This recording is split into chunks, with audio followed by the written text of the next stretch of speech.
I'm going to talk to you all about phimosis. I'm going to break it down for you, discuss its progression at different ages, explore treatment options, and even touch on some of the frequently asked questions that I see in clinic. Let's start with the basics. What exactly is phimosis? This is a condition in which the foreskin of the penis is too tight to retract over the glans or the head.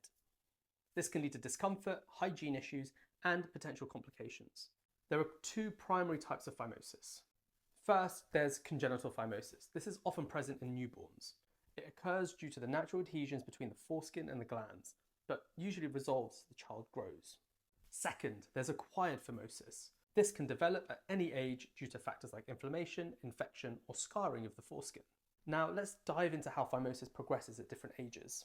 In infancy, it's common for babies to have congenital phimosis. Think of it as a natural phase that most babies go through. By age 5, the majority of boys can usually retract their foreskin without any issues. Remember, a tight foreskin is normal in babies and young boys.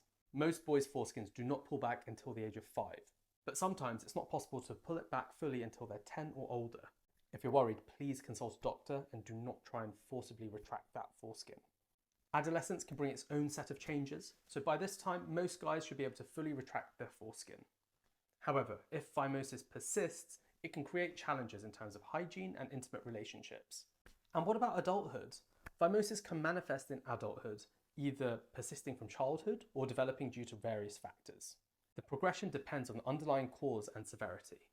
Let's now explore the symptoms and potential complications of phimosis. Some common symptoms include difficulty retracting the foreskin, pain during activities, redness, swelling, and hygiene issues. It can also lead to a weak urine stream, frequent UTIs, and even blood in your urine.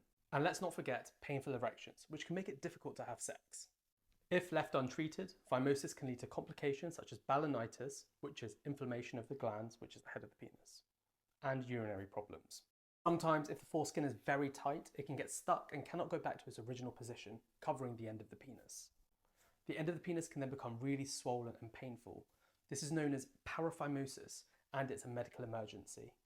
I remember the first time I saw a paraphimosis, and I had no idea what to do. I was a fourth-year doctor, so I'd been to med school where I'd learned about it theoretically, and then I'd been a doctor for 4 years, and I'd never seen one in real life. The other doctors in the hospital, I was working an evening shift on call on a weekend. There's not that many people around in the hospital.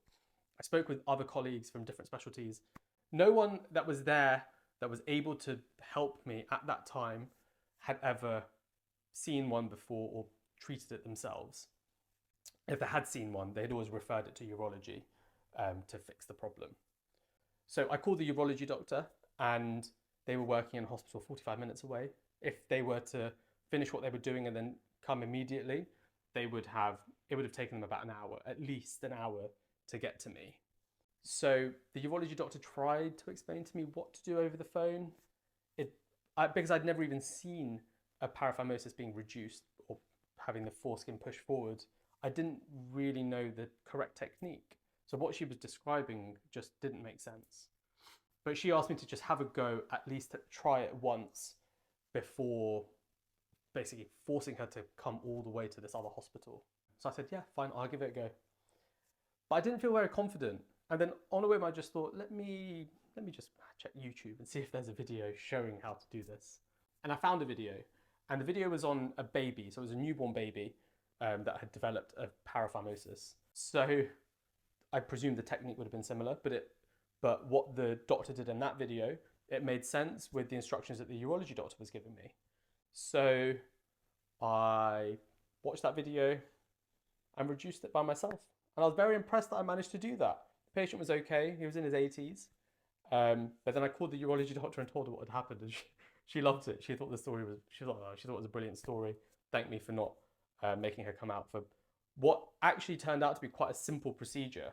I think it's really important that as doctors, we are always learning. And being at that stage, quite fresh out of medical school, my knowledge of things was very theoretical. And seeing things in real life really reinforced my knowledge.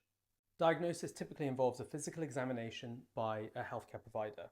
Additional tests or a biopsy may be recommended if necessary to try and figure out the underlying cause of the phimosis. Now let's delve into some of the treatment options. For milder cases, doctors might suggest conservative approaches like observation, steroid creams or gels to help soften the foreskin, or stretching exercises in very specific circumstances. In more severe cases, medical procedures such as a dorsal slit, frenuloplasty, or circumcision might be recommended, depending on the underlying cause and severity. Treatment would also address complications like infections or urinary difficulties. Now it's time to address some frequently asked questions about phimosis. Many people wonder if phimosis can be prevented. While congenital phimosis is a natural phase in infants, practicing good hygiene and avoiding injury or infection can help reduce the risk of acquired phimosis. A common question is whether phimosis is painful. It can be uncomfortable, especially during activities like sex or peeing, but the level of discomfort varies from person to person. Another common query is whether phimosis can resolve on its own. In many cases, congenital phimosis does resolve naturally as the child grows. However, acquired phimosis may require treatment. Finally, if your or your child's foreskin is tight but is not causing issues such as pain or inflammation or swelling, then here are a few things that you can do to ease it and to keep the penis clean. Do wash your penis regularly. Use warm water or warm water with non-perfumed soap. Do not pull back the foreskin of a baby or a young boy because it could be painful and cause damage that will lead to problems in later life. If you're an adult, gently pull back your foreskin as far as you can so that you can clean underneath it. Do not use perfumed soaps, talcum powder, or deodorants on your penis because these can lead to irritation. Please do not use this video as a replacement for medical advice, and please do see a GP if your or your child's foreskin is tight, painful, and swollen, or if there's bleeding around the foreskin when peeing, or a thick discharge from under the foreskin, or even an unpleasant smell. If you have any of these issues, please make sure you book an appointment with your doctor. Thank you for watching this video. If you found it informative and helpful, please remember to like, share, and subscribe. And as always, stay healthy, stay informed, and take care of yourselves.